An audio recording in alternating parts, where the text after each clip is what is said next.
அட பாவி, என்ன காரியம் பண்ணி வச்சிருக்க?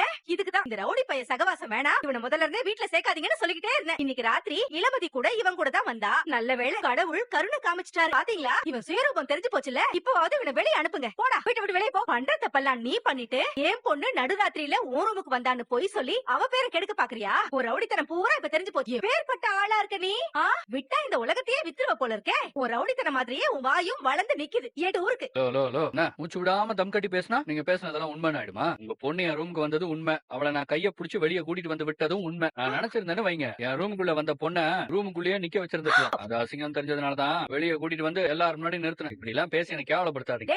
என் பொண்ணு கைய புடிச்சு வம்பிழுத்ததும் இல்லாம இப்ப தேவையில்லாம அவன் மேல பழி போட்டு பேசிட்டு இருக்கியா?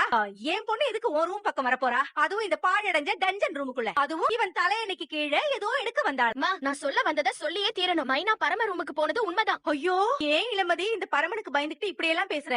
அவன் உன்னை ஒண்ணும் பண்ண மாட்டான். ஆஃப்டர் ஆல் இவன் ஒரு ரவுடி பையன். இவனுக்கு பயந்து நீ போய் சொல்லலாமா? இங்க பாருங்க, நான் யாருக்காகவும் போய் பேச வேண்டிய அவசியம் கிடையாது. உண்மையதான் சொன்னேன். மைனா தான் நம்ம வீட்டுக்குள்ள இருந்து பதுங்கி பதுங்கி வெளியில போனா. அவ போனது கொஞ்சம் வித்தியாசமா இருந்ததுனால அவளை கூப்பிடாம அவ எங்கதான் போறான்னு கவனிச்சேன். அதான் நேரா பரம ரூமுக்கு வந்து பரம படுத்துட்டு இருந்த தலைகாணிய தூக்கி ஏதோ எடுக்க போனா.